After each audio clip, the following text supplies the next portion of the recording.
सुस्त बाजार के बाद बाजार में रिकवरी की कोशिश। निफ्टी निचले स्तरों से 60 पॉइंट्स उधरकर 24,950 के ऊपर। हालांकि बैंक निफ्टी में दबाव कायम, वहीं मिड कैप और स्मॉल कैप में भी सुधार। आज के बिग स्टॉक्स में रौनक। 62,000 करोड़ के रक्षा खरीद की मंजूरी से हिंदुस्तान एरोनॉटिक्स भागा, शेयर करीबन 2% ऊपर। उधर सीएलएसए की बुलिश रिपोर्ट से एनटीपीसी में तेजी। वहीं कल का बिग स्टॉक भारती एयरटेल आज भी निफ्टी के टॉप गेनर्स में शुमार। बैंक, एनबीएफसीज और फार्मा शेयरों में आज सबसे ज्यादा दबाव। जेंटीवा को खरीदने की तैयारी की खबर से 4% फिसलकर वायदा का टॉप लूजर बना। और फार्मा, वहीं दूसरी ओर आप देखें आईटी, कैपिटल गुड्स और एफएमसीजी में हल्की खरीदारी। ऑनलाइन गेमिंग विधेयक को मंजूरी से गेमिंग से जुड़े शेयर्स लुढ़के। नजारा टेक करीबन 7% टूटा, तो वहीं ऑन मोबाइल में भी बिकवाली का सिलसिला। आज संसद में पेश किया जाएगा बिल। होटल और टूरिज्म शेयरों में आज अच्छी खरीदारी। 3% की तेजी के साथ वायदा के टॉप गेनर्स में शामिल इंडियन होटल्स, साथ ही आईटीसी होटल, ईआईएच और शैले में भी 1.5 से 2% की तेजी।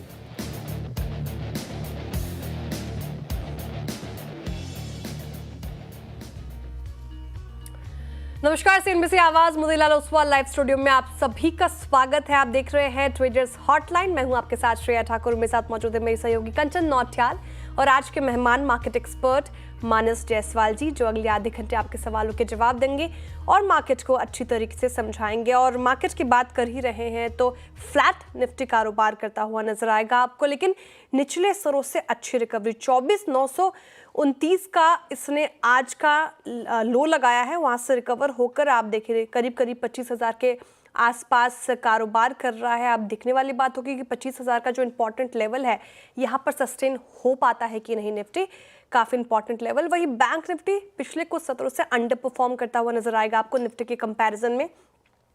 बैंक निफ्टी आज भी आधा फीसदी की गिरावट के साथ कर रहा है कारोबार। कल भी निफ्टी से आप देखिए कंपेयर करेंगे तो कल भी फ्लैट कारोबार कर रहा था। इनफैक्ट परसों के भी सत्र में उतनी तेजी नहीं थी और आज तो गिरावट देखने को ही मिल रही है।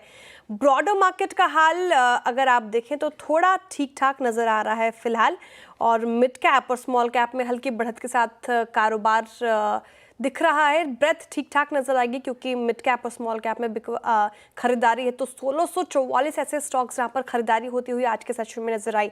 सेक्टर स्पेसिफिक क्या हाल? आईटी में आज बाइंग नजर आ रही, 1% से ज्यादा के करीब इंडेक्स चढ़ गया। वहीं एफएमसीजी, पीएसयू बैंक्स फ्लैट है। रियल्टी में थोड़ी बहुत खरीदारी। बैकफुट पर private banks, obviously bank, health care और फार्मा स्पेस नजर आएगा आपको। थोड़ा दबाव यहाँ पे देखने को मिल रहा है। तो सेक्टोरल शिफ्ट है मार्केट में।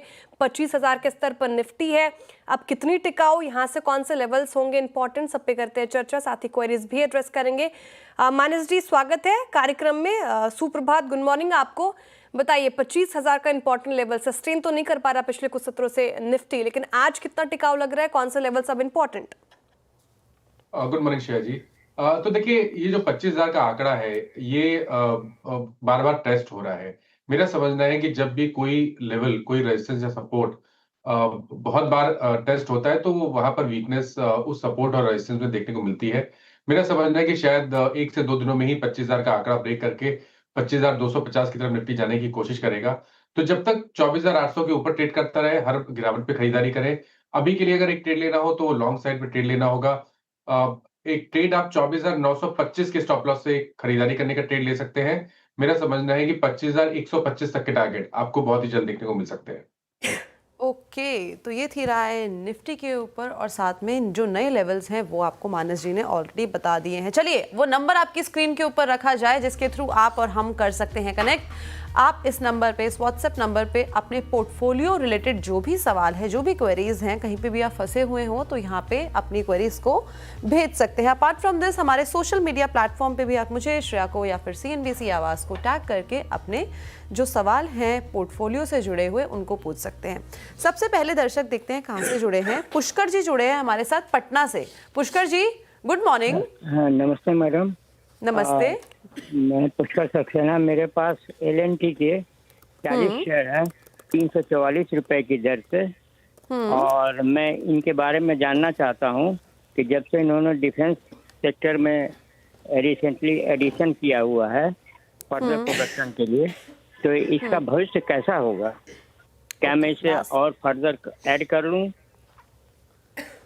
ठीक है, लार्सन एंड ट्यूब्रो, अगर शॉर्ट टर्म की बात करें तो थोड़ा सा यहाँ पे हमें कंसोलिडेशन का रुख तो जो है वो देखने को मिला है, लेकिन इस टाइम पे बाइंग प्राइस मैं वापस से चेक कर लेती हूँ। 344 बताया आपने? जी, सन 2008 में मैंने लिए थे। अरे अब इसमें पूछना क्या है आपको? जी मानस जी, डायरेक्टली ओवर टू यू। मुझे लगा 3344 बताया है मैंने, अब देखा ध्यान से प्राइस 344 मल्टी बगैर तो ऑलरेडी यहाँ पे रिटर्न्स दिख गए हैं, क्या करना चाहिए? गुड मॉर्निंग कंचन जी। तो देखिए, जिस जगह पे इन्होंने लिया है उस जगह के बाद अगर आपके पोर्टफोलियो में ये स्टॉक है तो मेरे ख्याल से तो बने रहना चाहिए। कहीं पर कोई जरूरत नहीं लगती कि यहाँ पर प्रॉफिट बुक कर लिया जाए, क्योंकि अगर टाइम फ्रेम अभी भी ज्यादा है, अगर लॉन्ग टर्म के हिसाब से अभी भी बने रह सकते हैं तो बिल्कुल बने रहिए। टेक्निकल लेवल्स की बात करें अगर तो, और मीडियम टर्म की बात करें तो मेरा समझना यह है कि जब तक ये जो 3075 के ऊपर ट्रेड करता रहेगा तब तक यहाँ पर ट्रेंड पॉजिटिव बना रहेगा। ये एक black pattern actually monthly chart पे बन रहा है, तो जब भी मंथली चार्ट पे 3800 के ऊपर निकलेगा, उसके ऊपर का ब्रेकआउट देखने को मिलेगा, तो वो फ्लैग पैटर्न का ब्रेकआउट होगा और जो नेक्स्ट मूव होगा उसमें शायद 1 से 1.5 साल का समय लग सकता है, लेकिन स्टॉक में पोटेंशियल बन जाएगा 4700 से 5000 के लेवल को टेस्ट करने का, तो बिल्कुल यहाँ पर बने रहना चाहिए। ओके, तो ये थी राय लार्सन एंड ट्यूब्रो को लेके। चलिए आगे बढ़ते हैं और देखते हैं कि अगले दर्शक हमारे साथ कहाँ से जुड़े हैं। दिल्ली से आशीष जी हमारे साथ जुड़े हैं। Ashish ji, good morning. Good morning ma'am, कैसे हैं? जी, आई एम गुड, आप कैसे हैं? All good ma'am, thank you so much. जी, बताइए क्या सवाल है? शेयर्स हैं, एक एमएमटीसी का है 105 रुपए पे 100 शेयर्स हैं, और दूसरा Okay. पीवीएसएल का मेरे को अलॉट हुए थे 295 रुपए पे 50 शेयर्स, ओके, दोनों ही डाउन है। ठीक है। एमएमटीसी का आपने बताया, सबसे पहले उसको एड्रेस कर लेते हैं। आपके पास 100 शेयर्स हैं एमएमटीसी के और 105 रुपए की खरीद है इस टाइम पे। अगर करंट मार्केट प्राइस एमएमटीसी का देखा जाए तो 65 के आसपास ये ट्रेड कर रहा है और 40 रुपए प्रति शेयर का यहाँ पे लॉस हमें देखने को मिल रहा है। दो कल के बाद एक अच्छा जंप आज के सत्र में इसमें देखा गया है, बट आगे की ट्रेजेक्ट्री मानस जी किस तरीके की दिखाई दे रही है? तो देखिए, अगर 105 पे खरीदारी की गई थी तो वो पिछले साल मेरे ख्याल से इसी मंथ के आसपास ही खरीदी की गई होगी। गिरावट में 45 रुपए तक के लोज बने हैं। बीच में हमने कुछ 2 मंथ पहले हमने रिकवरी देखी, स्टॉक 200 मूविंग एवरेज के ऊपर निकला था, लेकिन ऊपर वापस सेलिंग प्रेशर देखने को मिला, स्टॉक सस्टेन नहीं हो पाया, वापस 200 मूविंग एवरेज के नीचे ट्रेड कर रहा है। मेरे हिसाब से 200 वीक मूविंग एवरेज पे ध्यान रखना पड़ेगा। अगर 54 के नीचे इस बार जाए तो आपको डेफिनेटली इस पोजीशन से निकलना ही चाहिए, क्योंकि अगर 54 का आंकड़ा ब्रेक होगा तो पॉसिबिलिटी बन जाएगी पिछले लो को ब्रेक करने की। अगर पिछला लो ब्रेक हो गया तो आपको शायद 35 रुपीज तक के भाव देखने को मिलेंगे, तो थोड़ा ध्यान रखिए। 54 के स्टॉप लॉस से आप बने रह सकते हैं, लेकिन ये भी ध्यान रखिए कि स्ट्रेंथ अब 75 रुपीज के ऊपर ही देखने को मिलेगी। लेकिन अगर 75 का आंकड़ा ब्रेक हो गया इस बार, उसके ऊपर सस्टेन हुआ तो शायद आपके प्राइस आ जाएंगे। तो अभी के लिए बने रहिए और 54 का स्टॉप लॉस जरूर से लगा लीजिए। ओके, तो अभी के लिए इस टाइम पे बने रहना है आपको एमएमटीसी पे, और स्टॉप लॉस जो आपको स्ट्रिक्टली मेंटेन करना है दैट इज अराउंड 54 रुपीज। मानस जी, एक सवाल इनका और है, और वो है सीडीएसएल के ऊपर। इनको शेयर अलॉट हुए थे 885 के भाव पे और 50 शेयर्स इनके पोर्टफोलियो में। वहां पे किस तरीके से हमें स्टांस रखना है इस वक्त? तो देखिए, यहाँ पर बने रहना चाहिए क्योंकि स्टॉक करेक्ट हुआ था, 200 मूविंग एवरेज पे सपोर्ट लिया था। मेरा समझना यह है कि 1350 के ऊपर जब तक ट्रेड करता रहे तब तक मीडियम टू लॉन्ग टर्म के लिए स्टॉक को पोर्टफोलियो में रखे ही रहना चाहिए। तो 1350 के स्टॉप लॉस से लॉन्ग टर्म के लिए बने रहिए। अगर इस बार 1750 के ऊपर निकलेगा तो फिर नई रैली में आपको करीब 1950 या 2000 के भाव देखने को मिल जाएंगे स्टॉक में। ओके, एमएमटीसी और सीडीएसएल पर ये राय फिलहाल आपके लिए। चलिए अब आगे बढ़ते हैं और देखते हैं कि नेक्स्ट कॉलर हमारे साथ कहाँ से जुड़ रहे हैं। नरेश सूद जी जुड़ रहे हैं नई दिल्ली से। Naresh ji, hi, good morning. Hello, good morning. Good morning Ma'am, Naresh I am holding 30,000 shares of Yes Bank at an average of 16.93. अच्छा, काफी अच्छी क्वांटिटी में यस बैंक ले लिया आपने। कब लिया था ये? I want to hold it for long. You want to hold it for long, okay. Yes. 19.4. You want the answer in Hindi or English, Naresh ji? Anyway, Hindi और English Both the language will work, चलेगा। yeah. हाँ जी, दोनों चलेगा। ठीक है, CNBC आवाज पर है हम तो हिंदी प्रेफर करते हैं। यस बैंक पर 30,000 की क्वांटिटी है यस बैंक की मानस जी इनके पास, और लॉस माफ कीजिएगा प्रॉफिट में है। लेकिन अब करना क्या चाहिए यहाँ से? 19.40 पे अभी भी आधा फीसदी की तेजी के साथ कर रहा है कारोबार। काफी न्यूज ड्रिवन स्टॉक रहा है, एक नेगेटिव न्यूज स्टॉक नीचे जाता है, तो करना क्या चाहिए? होल्ड कर सकते हैं लॉन्ग टर्म के लिहाज से? तो देखिए, पहले स्ट्रक्चर को समझे तो स्ट्रक्चर पॉजिटिव नहीं लगता है। अगर आप medium to long term chart पे जाएंगे तो कहीं पर कोई लॉन्ग टर्म चार्ट पे रिवर्सल या बुलिश साइन नहीं है। आपने लोअर लेवल पे बाइंग की हुई है, तो मेरा सजेशन ये है कि 18 रुपए का स्टॉप लॉस जरूर से लगाइए। अगर 18 रुपए के नीचे जाए तो आपको यस बैंक से निकलना चाहिए। ऊपर की तरफ जब भी स्टॉक 22 और 23 रुपए की रेंज में आए तो वहां पर एक बार प्रॉफिट बुक कर लेना सही रहेगा। प्रॉफिट बुक कर लीजिए और फिर फ्रेश खरीदारी 25 रुपए के ऊपर करिए। ओके, तो फ्रेश खरीदारी आपको करनी होगी 25 रुपए के ऊपर। ये थी राय यस बैंक के ऊपर। चलिए आगे बढ़ते हैं और देखते हैं कि अगले दर्शक कहां से जुड़े हैं। जोधपुर से सिद्धू जी हमारे साथ जुड़े हैं। सिद्धू जी नमस्कार। नमस्कार मैडम, नमस्कार जी, क्या सवाल है? मेरा अडानी ग्रीन पावर का अडानी का मैंने 800 पे खरीदे हैं। 838 शेयर हैं और 2 साल का नजरिया है। ओके, ठीक है, तो अच्छा यहाँ पे एक प्रॉफिट आपको देखने को मिल गया 979 पे। इस टाइम पे 980 के आसपास के भाव के पे ये इस टाइम पे कारोबार कर रहा है और 800 पे खरीदा गया है। 2 साल में मानस जी आगे की ट्रेजेक्टरी किस तरीके की प्लेस्ड आउट दिखाई दे रही है? देखिए, अभी ये कहना कि स्टॉक ने एक बॉटम बनाया है ये थोड़ा जल्दी है। केवल कंसोलिडेशन दिख रहा है और जो गिरावट देखने को मिली थी अभी कुछ मंथ पहले वो थम गई है। मेरे हिसाब से अगर आपके पास लॉन्ग पोजीशन है तो आपको 750 रुपए का स्टॉप लॉस जरूर से लगाना है स्टॉक की पोजीशन में। और यहाँ पर यह भी ध्यान रखिए कि स्ट्रेंथ मिलेगी 1125 रुपए के ऊपर। अगर 1125 के ऊपर निकलेगा तो फिर जो पूरा क्रैक हमने देखा था उसको रिट्रेस करने की कोशिश करेगा और उस केस में 1500 से 1575 तक की रेंज को स्टॉक दिखा सकता है। तो अकॉर्डिंगली आप ट्रेड ले सकते हैं। ओके, अडानी ग्रीन पर ये डिटेल एनालिसिस ऐसे आपको अप्रोच करना है, ये पर्टिकुलर काउंटर। चलिए अब आगे बढ़ते हैं और जयंत डे जी से बात किया जाए। जयंत जी हाय, गुड मॉर्निंग। हाँ, गुड मॉर्निंग मैम। मानस साहब को भी गुड मॉर्निंग जी, सुन पा रहे वो आपको सवाल आपका? हाँ, मेरा सवाल है आईटीसी हम लिए हैं 275 share at the rate of 474। ठीक तो है, नजरिया क्या है आपका? नेक्स्ट 6 मंथ का नजरिया हम चाह रहे हैं, क्या इसका रखे रहे या क्या करे, इसमें क्विट करे? ओके, ठीक है, तो 474 आपकी खरीद है और 409 पे कर रहा है कारोबार, लॉस में है, 64 रुपए प्रति शेयर का लॉस झेल रहे हैं। एफएमसीजी स्पेस में जहां पर हमें अच्छी खासी आज भी थोड़ी तेजी देखने को मिल रही है, कल भी तेजी थी, लेकिन आईटीसी थोड़ा अंडर परफॉर्म कर रहा है कंपैरेटिवली। एक महीने में 3% के करीब करीब गिरा है, 528 तक गया था। क्या करना चाहिए आईटीसी में? रखे रहे 6 महीने के लिहाज से इनका भाव वापस आता दिख रहा है मानस जी, या फिर बेटर काउंटर है अभी शिफ्ट कर लिया जाए? क्या करना चाहिए? तो देखिए, पहले स्टॉक को अगर समझे तो स्टॉक में हाई लेवल पे सेलिंग प्रेशर देखने को मिल रहा है लगातार। पिछले करीब अगर आप 2-3 मंथ देखें तो स्टॉक 200 मूविंग एवरेज के ऊपर सस्टेन नहीं कर पा रहा है, लोअर टॉप लोअर बॉटम बना रहा है, तो स्ट्रक्चर तो नेगेटिव ही है।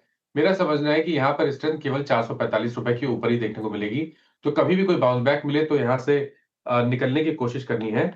और अगर आप एक स्टॉक एफएमसीजी क्षेत्र में किसी स्टॉक में निवेश करना चाहते हैं थोड़े मीडियम टर्म के लिए, आई थिंक मैरिको एक बढ़िया ऑप्शन हो सकता है। तो मेरा सजेशन ये है कि आईटीसी से निकल के मैरिको में निवेश करें। 740 रुपए के प्राइस चल रहे हैं, 670 के नीचे आपको स्टॉप लॉस लगाना है और 900 रुपए के टारगेट सेट करने हैं। ओके, तो आईटीसी से आप एग्जिट ले सकते हैं और इस टाइम पे आप मैरिको में अपनी जो पोजीशन है उसको बना के चल सकते हैं। स्टॉप लॉस बता दिया गया है आपको, 670 680 का आपको स्टॉप लॉस लगाना है। करंट मार्केट प्राइस में खरीदारी की सलाह दी गई है। मूविंग फॉरवर्ड, हैदराबाद से वेंकटेश जी हमारे साथ जुड़े हैं। Venkatesh ji good morning. Good morning madam ji. Madam actually मेरे 2 सवाल है, एक टीसीएस का और एक रिलायंस का बारे में। रिलायंस शेयर खरीदा 1000 शेयर एट 1450 के okay and TCS 1000 shares at 4210. But why it is not performing TCS, madam?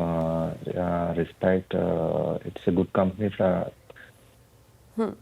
Venkatesh ji, देखिए टीसीएस नो डाउट पेडिग्री अच्छी है, कंपनी भी अच्छी है, लेकिन जिस तरीके के आईटी हेडविंड्स अभी हमें ग्लोबली देखने को मिल रहे हैं, तो पूरे ही आईटी पैक में एक डेंट हमें जो है वो लगता हुआ दिखाई दिया है, चाहे वो यूएस टैरिफ को लेके हो, चाहे वो एआई का जो इंट्रोडक्शन है उसको लेके हो। तो काफ़ी सारे कंसर्न्स जो है, रिटेंशन जो एम्प्लॉयज़ का है वो भी हमें लोअर साइड में देखने को मिल रहा है, एट्रिशन हायर साइड में जा रहा है।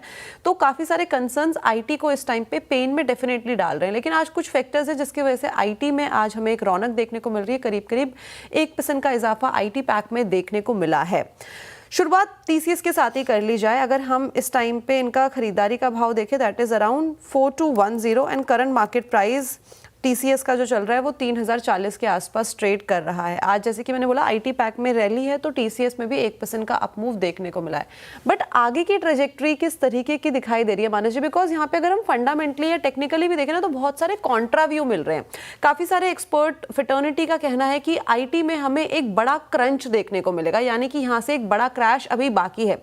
लेकिन काफ़ी सारे एक्सपर्ट्स का ये भी मानना है कि जो आईटी है अब यहाँ पे एक नए जो लेवल्स हैं वो आते हुए दिखाई दे रहे हैं। आप किस जगह पे अपनी पोजीशन को मेंटेन करेंगे? देखिए, मेरा समझना है कि आईटी में अभी बिल्कुल अवॉइड करना चाहिए पोजीशन, क्योंकि देखिए जब तक जो करेक्शन हमने देखा है उसमें रिवर्सल के साइन ना देखने को मिले, कोई मीनिंगफुल बाउंस बैक देखने को ना मिले, कोई मीनिंगफुल मूविंग एवरेज को ब्रेक करके उसके ऊपर ट्रेड ना करने लगे स्टॉक्स, तब तक यहाँ पर पोजीशन नहीं बनानी चाहिए। इसलिए मेरा अभी भी समझना है कि टीसीएस में कभी भी कोई रिकवरी देखने को मिले तो वहां पर निकलने की कोशिश करिए। स्ट्रक्चर नेगेटिव लगता है और फ्रेश खरीदारी केवल 3400 रुपए के ऊपर ही करेंगे। ओके, तो निकलने का अगर आपको मौका मिलता है उसके अकॉर्डिंगली आप टीसीएस में अपनी पोजीशन को एग्जिट कर सकते हैं। और जो फ्रेश खरीदारी अगर आप करना चाहते हैं वापस से टीसीएस के अंदर, तो 3400 के लेवल्स पास होने दीजिए, उसके बाद ही कोई खरीदारी का मूड माहौल बन रहा है। एक सवाल इनका रिलायंस इंडस्ट्री पे है। इनका जो खरीदारी का भाव है रिलायंस में, दैट इज़ 1450 एंड 1000 शेयर्स इनके पोर्टफोलियो में है। कल रिलायंस जियो ने अपना जो बेस प्लान है उसको डिसकंटिन्यू कर दिया है, जिसके वजह से एक रैली देखने को मिली है।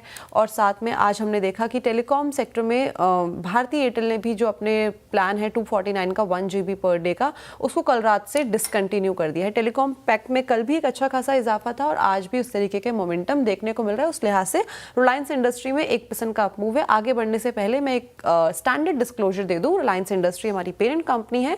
कोई भी इन्वेस्टमेंट या फिर ट्रेडिंग करने से पहले अपने पर्सनल फाइनेंशियल एडवाइजर से सलाह जरूर ले ले, उसी के बाद कोई भी ट्रेडिंग की या फिर निवेश की रणनीति बनाए। मानस जी, ओवर टू यू। तो देखिए, रिलायंस में करेक्शन देखने को मिला था, लेकिन स्टॉक ने 2 दिन पहले ही 200 मूविंग एवरेज पे सपोर्ट लिया। कल रिकवरी के साइन देखने को मिले और रिकवरी में स्टॉक ने 20 मूविंग एवरेज को रिगेन कर लिया। मेरा समझना है कि एक शॉर्ट टर्म बॉटम बना है, तो अगर आपके पास पोजीशन है तो 1350 के स्टॉप लॉस से आप पोजीशन को होल्ड कर सकते हैं, क्योंकि अगर medium to long term trend देखें तो वो तो अभी भी पॉजिटिव ही लगता है। मेरा समझना है कि क्योंकि बॉटम बना है तो 1350 के स्टॉप लॉस से पोजीशन को होल्ड करिए। 1440 के लेवल ब्रेक होंगे तो कम से कम 1550 तक के स्तर देखने को मिलेंगे। लेकिन अगर आपके पास टाइम फ्रेम ज्यादा है तो आप टारगेट बड़े सेट कर सकते हैं, करीब 1700 रुपए के आसपास के। शायद इसमें 12 से 15 मंथ का समय लगेगा, लेकिन यहाँ से रिस्क कम लगता है, रिवॉर्ड ज्यादा लगता है। इसलिए रिलायंस में 1350 के स्टॉप लॉस से बने रहने की कोशिश करनी है। होल्ड रिलायंस ये स्ट्रैटेजी आप अपनाएं और डिस्क्लेमर आपकी स्क्रीन पर इस वक्त। चलिए अब आगे बढ़ते हैं और देखते हैं कि नेक्स्ट कॉलर हमारे साथ कहाँ से जुड़ रहे हैं। राकेश कुमार सिंह जी जुड़ रहे हैं कोलकाता से। Rakesh ji, hi, good morning. मेरे पास एक साइड का 275 शेयर है 393 के रेट पे, तो उसको क्या करें मैम, होल्ड करें ना निकल जाए? तो लॉन्ग टर्म नजरिया है आपका या फिर शॉर्ट टर्म के लिहाज से पूछ रहे हैं? 1 साल तक रख सकते हैं मैम। 1 साल तक रख सकते हैं। 393 हाल फिलहाल में खरीदा है क्या आपने? हाँ हाँ। ठीक है, तो पोर्टफोलियो में आपके फ्लैट कल सुझाया था मानस जी ने, एक्साइड काफ़ी अच्छी तेज़ी के साथ कर रहा था कारोबार, और आज के सत्र में देखें तो फ्लैट है कारोबार करता हुआ। 1 महीने में भी मामूली रिटर्न दिया है, लेकिन अगर आप देखें इस साल में अब तक तो ये 429 तक गया था। अब करना क्या चाहिए मानस जी एक्साइड में? क्या स्ट्रैटेजी बनाएं? लॉन्ग टर्म के लिहाज से कर सकते हैं होल्ड?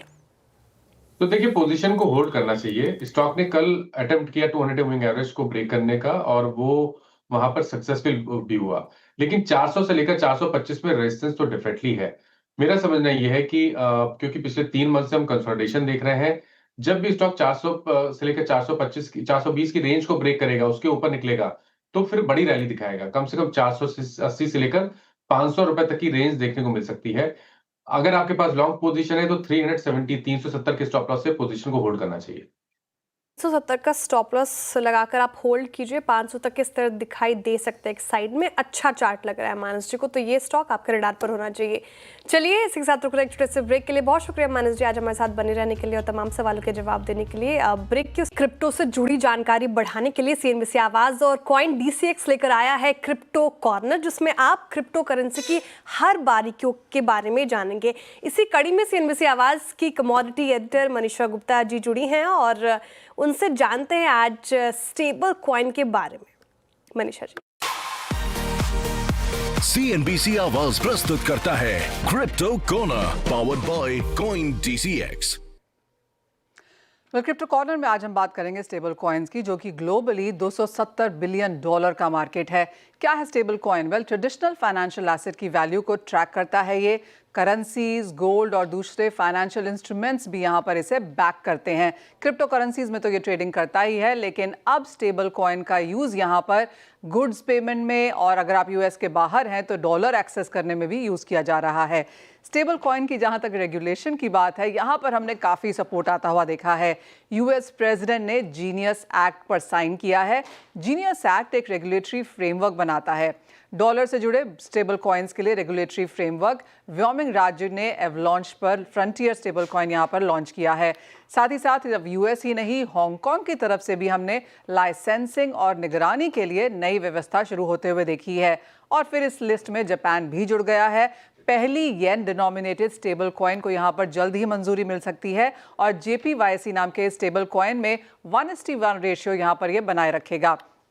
अगर यहाँ पर इसकी बात की जाए तो फिएट करेंसी, लिक्विड एसेट्स और सरकारी बॉन्ड्स के साथ यहाँ पर हम ये रेशियो बनते हुए दिखाएंगे। आपको बता दें कि देश में या फिर ग्लोबली 5 सबसे बड़े स्टेबल कॉइन्स कौन से हैं। सबसे पहला है टीथर्स का USDT, ये सर्कल USDC दाए और एथीना USDE, साथ ही साथ वर्ल्ड लिबर्टी फाइनेंशियल भी यहाँ पर ये सारे के सारे टॉप 5 मार्केट कैपिटल के हिसाब से कॉइन्स हैं। जहाँ तक टीथर USDT की बात है, ये दुनिया का पहला सफल स्टेबल कॉइन है। कम जोखिम वाले US ट्रेजरी बिल से इसको बैकिंग मिलती है। बिटकॉइन और सोने से भी ये यहाँ पर बैक होता है। दूसरा है सर्कल USDC, ये अमेरिका डॉलर से जुड़ा हुआ है और इथीरियम सहित कई ब्लॉकचेन्स पर ये काम भी करता है। अब बात करेंगे दाए की, और इथीरियम पे चलने वाले डिसेंट्रलाइज स्टेबल कॉइन्स में ये सबसे टॉप पर है। अलग अलग क्रिप्टो करेंसीज को गिरवी रख सकते हैं। साथ ही साथ USDC US ट्रेजरी बिल की भी ये यहाँ पर कोलेट्रल कर सकता है। स्मार्ट कॉन्ट्रैक्ट्स में क्रिप्टो को गिरवी भी यहाँ पर रख सकते हैं और इसी तरह से यहाँ पर दाए टोकन बनाया भी जाता है। उसके बाद है एथेना USDE, ये भी डिसेंट्रलाइज सिंथेटिक स्टेबल कॉइन है। ये इथीरियम ब्लॉकचेन पर काम करता है और आर्बिट्राज के रूप में ये काफ़ी लाभदायक भी है। इथीरियम और दूसरे फाइनेंशियल डेरिवेटिव्स के भाव के अंतर का भी ये यहाँ पर आपको लाभ उठा के दे सकता है। और फाइनली वर्ल्ड लिबर्टी फाइनेंशियल, ये DeFi प्लेटफॉर्म 2024 में शुरू हुआ था और US के प्रेसिडेंट ट्रंप और उनकी फैमिली ने इसे शुरू किया है। प्लेटफॉर्म पर स्टेबल कॉइन USD1 2025 में लॉन्च हुआ और ये बैक किया जाता है USD1 से। बिटगो कंपनी ने इसे मैनेज करने का काम फिलहाल यहाँ पर किया है। साथ ही साथ बाइनेंस, ट्रॉन, इथीरियम इन ब्लॉकचेन्स पर भी ये काम करता है। CNBC आवाज प्रस्तुत करता है crypto corner powered by coin DCX। बहुत शुक्रिया मनीषा जी स्टेबल कॉइन के बारे में पूरी जानकारी साझा करने के लिए। चलिए अब आगे बढ़ते हैं और देखिए पिछले कुछ सालों में भारतीय शेयर बाजार बड़े बदलावों से गुजर रहे हैं। 5 सालों में शेयर बाजार में जितने लोग जुड़े उतने इतिहास में कभी नहीं जुड़े। इस क्रांति का केंद्र रहे Tier 2 शहर। डिजिटल ट्रांसफॉर्मेशन और बढ़ती फाइनेंशियल लिटरेसी का फायदा Tier 2 शहरों के युवाओं ने सबसे ज्यादा उठाया। 50% से ज्यादा सबसे ज्यादा नई डीमैट खाते Tier 2 शहरों में खुले। भोपाल भी उन शहरों में से एक है जो रिटेल निवेशकों की बढ़ती भागीदारी का गवाह बना है। सभी राज्यों में मध्य प्रदेश 7वें नंबर पर है जहां सबसे ज्यादा स्टॉक मार्केट निवेशक है। निवेश निर्णय के जरिए CNBC आवाज भोपाल के इन निवेशकों के बीच पहुंच रहा है। निवेश निर्णय एक शानदार ऑन ग्राउंड इवेंट है जो फाइनेंशियल फ्रीडम हासिल करने में आपकी मदद करेगा। इसका हिस्सा बनकर आप न सिर्फ एजुकेशन पा सकते हैं बल्कि फाइनेंशियली एलिवेट और एनरिच भी आपको ये बनाएगा। तो जुड़िए निवेश निर्णय में।